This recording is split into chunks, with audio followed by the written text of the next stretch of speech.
Lift పై వాస్తవాలు అందరికీ తెలియాలని మాజీ సీఎం వైఎస్ జగన్ అన్నారు. తన స్వార్థ రాజకీయాల కోసం ప్రజలను చంద్రబాబు తాకట్టు పెట్టారని విమర్శించారు. రాయలసీమ లిఫ్ట్ ను ఆపించామని తెలంగాణ సీఎం అసెంబ్లీలో ప్రకటించారని అసహనం వ్యక్తం చేశారు. రాయలసీమ ఇరిగేషన్ ప్రాజెక్టు వెనుక గొప్ప ఆలోచన ఉందని జగన్ తెలిపారు. రాయలసీమ నెల్లూరుకు ఆ ప్రాజెక్టు సంజీవని వంటిదని వివరించారు. ఇక దీనికి సంబంధించి లైవ్ చూద్దాం. Public debt, direct government borrowing అయితేనేమి, స్టేట్ గవర్నమెంటు గ్యారంటీడ్ డెట్ అయితేనేమి,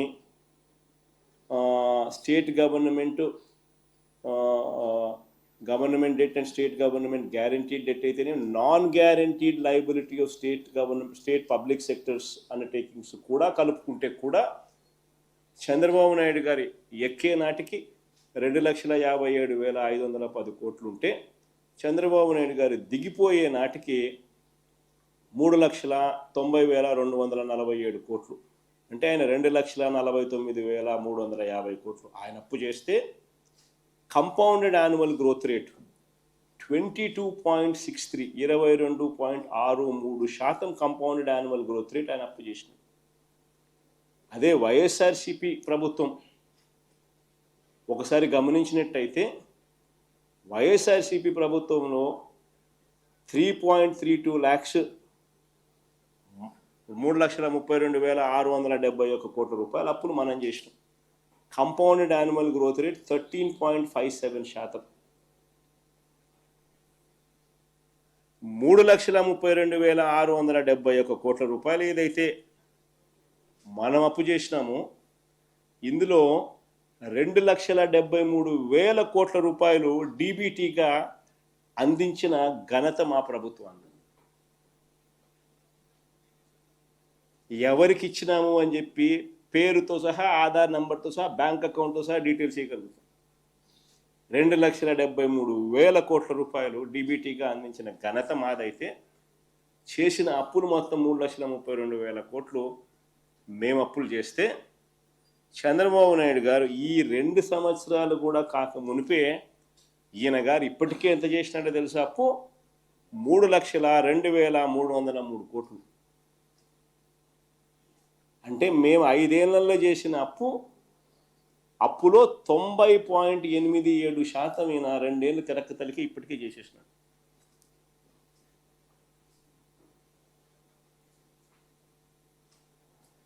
నిజంగా ఆశ్చర్యం కలిగించే విషయం.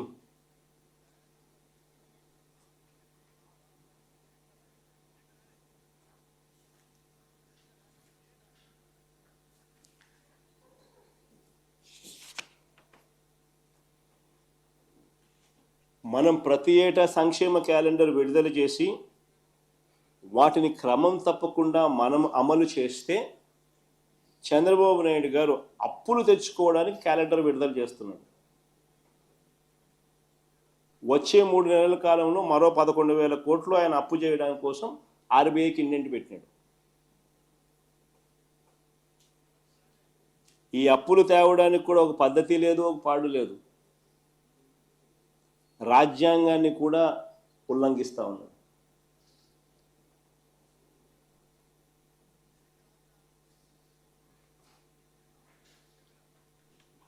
పోనీ ఇన్ని అప్పులు చేస్తా ఉన్న చంద్రబాబు నాయుడు గారు ఏమైనా ప్రజలకు ఏమైనా మేలు చేశాడా అని అంటే అది లేదు.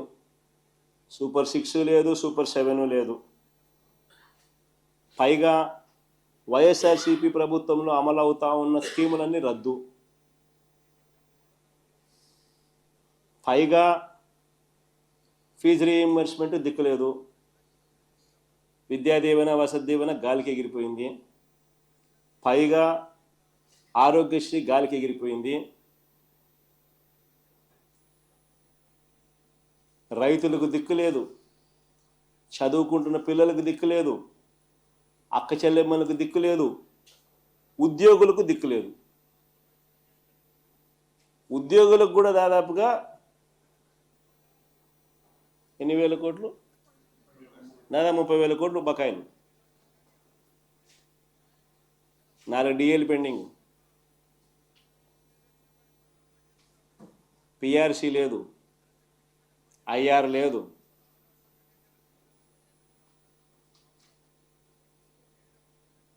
సరెండర్ లీవుల గురించి ఇంకా డిఎల్ దీని గురించి డిఆర్ దీని గురించి అసలు చెప్పాల్సి వస్తాం.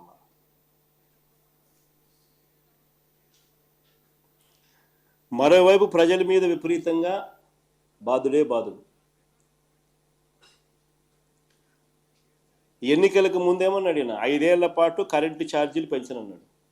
ఈయన అన్న మాటలు, ఎన్నికలకు ముందు కరెంటు ఛార్జీలు 5 ఏళ్ల పాటు పెంచనన్నాడు. ఈ 2 సంవత్సరాలు కూడా గడవక మునిపే ఏకంగా 20,135 కోట్లు కరెంటు ఛార్జీలు బాదాడు. అది పెట్టు మాస్టర్ చూపించు ఒకసారి ఎప్పుడెప్పుడు బాదినాడని. ట్రూ అప్ ఛార్జీలు అంటాడు, ఇంకో ఛార్జీలు అంటాడు, రకరకాల పేర్లు పెడతాడు. బాధుడే బాధుడు.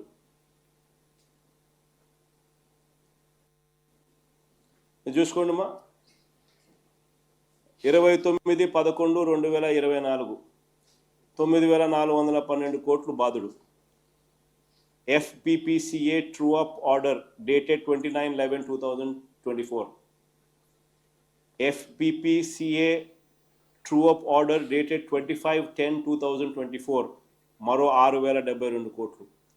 FPPCA true up order dated 27/9/2025 మరో 1,863 కోట్లు. Provisional FPPCA charges during this financial year 0.04 paise per kilowatt hour estimated మరో 2,787 కోట్లు. వెరసి మొత్తము ఈ 2 ఏళ్ల కాలంలోనే చంద్రబాబు నాయుడు గారు 20,135 కోట్ల రూపాయల ఎలక్ట్రిసిటీ ఛార్జెస్ బాధుడే బాధుడు. రిజిస్ట్రేషన్ ఛార్జీలు 50% పెంచినాడు. భూములు కొనాలంటే షాక్ కొట్టించే పరిస్థితి. గ్రామాల్లో ప్రజలు త్రాగునీటి పైన ఛార్జీలు వసూలు చేస్తూ ఉన్నారు. గ్రామాలలో ప్రజలు తాగే త్రాగునీటి పైన కూడా ఛార్జీలు వసూలు చేస్తూ ఉన్నారు. లేటెస్ట్గా వెహికల్స్ మీద రోడ్ సెస్ అంట. అక్కడేమో GST తగ్గించింది నిర్మలమ్మేమో కేంద్ర ప్రభుత్వం. ఇక్కడ చూస్తే అక్కడ తగ్గింది కాస్త ఈయన రీస్టోర్ చేస్తూ రోడ్ సెస్ అంటున్నాడు. కొత్తగా వెహికల్స్ కొన్నోడు రోడ్ సెస్ కట్టాలంట. అక్కడ తగ్గించింది, ఇక్కడ వెళ్ళి పెంచేసినాడు. అన్ని రకాల రోడ్లకు టోల్ గేట్లు పెట్టి వసూలు చేయడం ఒక వడ్డనైతే, మరో రూపంలో రోడ్ సెస్ పేరిట వాహనాల మీద వడ్డిస్తూ ఉన్నారు. రాష్ట్రంలో జరుగుతూ ఉంది. మరోవైపు రాష్ట్రానికి రావాల్సిన ఆదాయాలు రావడంలా, రాష్ట్రానికి రావాల్సిన ఖజానాకు రావాల్సిన డబ్బులు ఖజానాకు రావడంలా, ఇలా జోబీలు లేకపోతాం. అందుకనే రాష్ట్ర ఆదాయాలు తగ్గుతూ ఉన్నాయి. ఇసుక స్కామే, మట్టి స్కామే, సిలికా స్కామే, క్వాడ్స్ స్కామే, లాటరైట్ స్కామే. రాష్ట్రంలో పెద్ద ఎత్తున గ్రామంలో కనిపించే విధంగా లిక్కర్ మాఫియా, అధిక ధరలకు PPAలు చేసుకుంటూ స్కాములు, కమిషన్లు.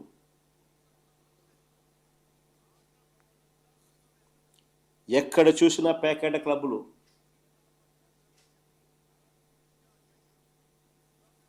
ఏ ఊళ్ళో చూసినా రేషన్ మాఫియా. రాష్ట్రంలో చెప్తా ఉన్నాను, కింద నుంచి పై దాకా ఏ పని కావాలన్నా కూడా లంచం ముట్ట చెప్పాల్సిందే. రాష్ట్రంలో పరిస్థితి ఇది.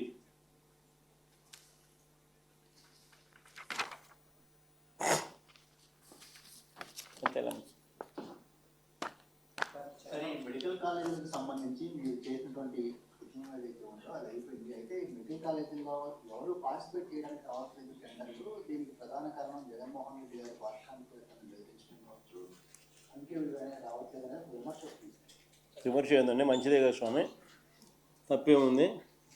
ఎవడు రావడం లేదు అని అంటే సంతోషించాల్సింది పోయి దానికి విమర్శ అంటావు నువ్వు.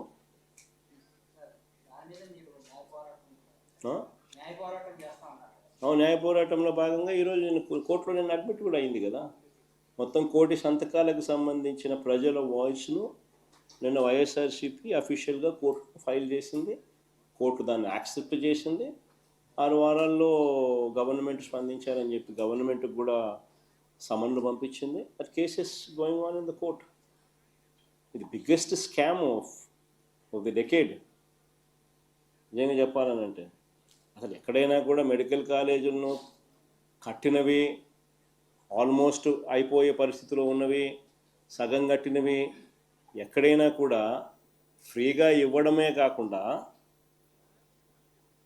ఆ ఫ్రీగా ఇచ్చిన దాంతో సంతృప్తి చెందక ఆ జీతాలు కూడా 2 ఏళ్ల పాటు ఆ మెడికల్ కాలేజీలు నడపడానికి సంబంధించిన జీతాలు కూడా సంవత్సరానికి 60 కోట్ల రూపాయలు, 2 ఏళ్లకు 120 కోట్లు ఒక్కొక్క కాలేజీకి అయ్యే ఖర్చు ఈయన ఇస్తాడంట ఎదురు వాళ్ళకు.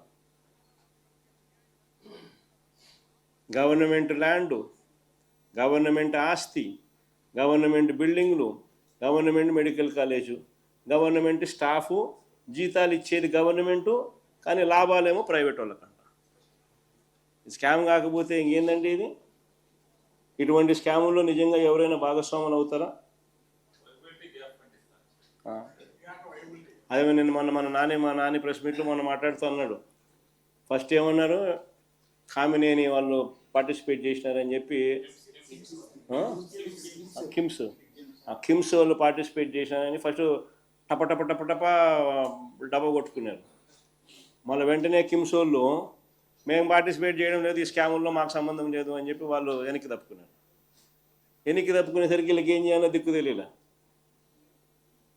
ఎవడో ఎల్లయ్యతోనూ పుల్లయ్యతోనూ డ్రైవర్లతోనూ వంట మనుషులతోనూ అప్లికేషన్లు పెట్టిస్తూ ఉన్నారు.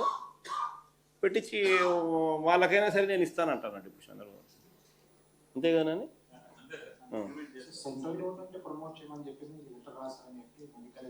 సెంట్రల్ గవర్నమెంట్ ఎప్పుడు అటు చెప్పలేదు. ఏ సెంట్రల్ గవర్నమెంట్ అలా చెప్పలేదు. మన ఛత్తీస్గఢ్లో ఎవరి ప్రభుత్వం ఉంది? సెంట్రల్ బీజేపీ ప్రభుత్వమే కదా ఛత్తీస్గఢ్లో ఉండేది. అక్కడ కూడా 13 మెడికల్ కాలేజీలు కొత్తవి, గవర్నమెంట్ మెడికల్ కాలేజీలు మొన్న స్టార్ట్ చేసినారు ఛత్తీస్గఢ్లో కూడా. గవర్నమెంట్ ఆఫ్ ఇండియా ఏదైనా కూడా ఎప్పుడూ కూడా కొత్త మెడికల్ కాలేజీలు ఎవరైనా పెట్టాలనుకుంటే కొత్తగా మీరు పెట్టుకోండి, అప్లికేషన్ మీకు ఇస్తారు. అదొక పద్ధతి. ఇప్పుడు కొత్తగా నువ్వు పెట్టాలనుకుంటున్నావు అనుకుని కొత్తగా అప్లికేషన్ పెట్టుకో వేరే చోట. నువ్వంతకు నువ్వే భూములు కొనుక్కో, నువ్వంతకు నువ్వే బిల్డింగ్లు కట్టుకో, నువ్వంతకు నువ్వే అన్ని రకాలుగా అన్నీ చేసుకో. గవర్నమెంట్ నీకు సపోర్ట్ చేస్తుంది. ఏది? పర్మిషన్ల పరంగా. అదొక పద్ధతి. అది ఏ గవర్నమెంట్ అయినా సపోర్ట్ చేస్తుంది. కానీ ఈ మాదిరిగా స్కాములు చేస్తూ గవర్నమెంట్ ఆల్రెడీ కట్టిన బిల్డింగులను, గవర్నమెంట్ ఆల్రెడీ కట్టిన ఆస్తులను ప్రైవేట్ వాళ్ళకు ఊరికనే ఇచ్చేసేయడము, మీ జీతాలకు కూడా గవర్నమెంట్ ఇవ్వడం, ఇట్లాంటి ఎవడు చేయమని చెప్పి ఏ గవర్నమెంట్ ఎప్పుడు కూడా చెప్పదు.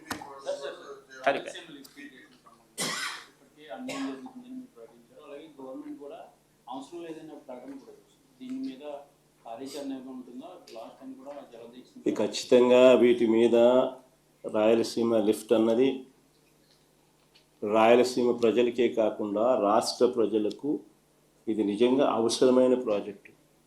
రాయలసీమకు సంపూర్ణంగా నీళ్ళు అందితే గోదావరి నీళ్లు యూటిలైజేషన్ కృష్ణా డెల్టా ప్రాంతానికి ఇంకా మోర్ సద్వినియోగం చేసుకోగలుగుతారు. రాయలసీమకి నీళ్ళు అందకపోతే ఆ గోదావరి నుంచి వచ్చే నీళ్లు రాయలసీమకి ఇస్తారా, కృష్ణా డెల్టాకి ఇస్తారా? సో ఇది రాష్ట్రానికి సంబంధించిన వెరీ ఇంపార్టెంట్ సబ్జెక్ట్ ఇది. వీటికి సంబంధించి ఎక్కడా కూడా మనం అన్యాయం చేయడం లేదు ఎవరికి. మనము మన రాష్ట్రానికి మాత్రం న్యాయం జరిగేట్టుగా మాత్రమే అడుగులు వేస్తూ ఉన్నాం. ఈ అడుగులు వేసేది చంద్రబాబు నాయుడు లాంటి అన్యాయమైన వ్యక్తి అడ్డుకునే కార్యక్రమం ఏదైనా ఉంటే తన స్వార్థం కోసం అడ్డుకుంటే అడ్డుకోవచ్చేమో, కానీ అదన్నీ టెంపరీ. ఖచ్చితంగా దీని మీద కూడా ఉద్యమాలు జరుగుతాయి. ఖచ్చితంగా మళ్ళీ అధికారంలోకి మేము వచ్చిన తర్వాత వాయువేగంతో ఈ ప్రాజెక్టు కూడా పూర్తి చేస్తాం. టీడీపీ గవర్నమెంట్, మీరు గవర్నమెంట్లో ఉన్నప్పుడు టీడీపీ వాళ్ళు ఆంధ్ర శ్రీలంక అయిపోతుంది, సోమాలియా అన్నారు. ఏమవుతుంది సార్? నువ్వే పేరు చెప్పాలబ్బా, కొత్త పేరు ఏదన్నా, ఇంకా దేశం పేర్లు ఏదన్నా ఉంటే చెప్పు. సోమాలియా కన్నా అదే సౌత్ సుడాన్ అంటున్నారు మరొకటి. రాయలసీమ లిఫ్టుపై వాస్తవాలు అందరికీ తెలియాలని మాజీ సీఎం వైఎస్ జగన్ అన్నారు. తన స్వార్థ రాజకీయాల కోసం ప్రజలను చంద్రబాబు తాకట్టు పెట్టారని విమర్శించారు. రాయలసీమ లిఫ్టును ఆపించామని తెలంగాణ సీఎం అసెంబ్లీలో ప్రకటించారని అసహనం వ్యక్తం చేశారు. రాయలసీమ ఇరిగేషన్ ప్రాజెక్టు వెనుక గొప్ప ఆలోచన ఉందని జగన్ తెలిపారు. రాయలసీమ నెల్లూరుకు ఆ ప్రాజెక్టు సంజీవని వంటిదని వివరించారు.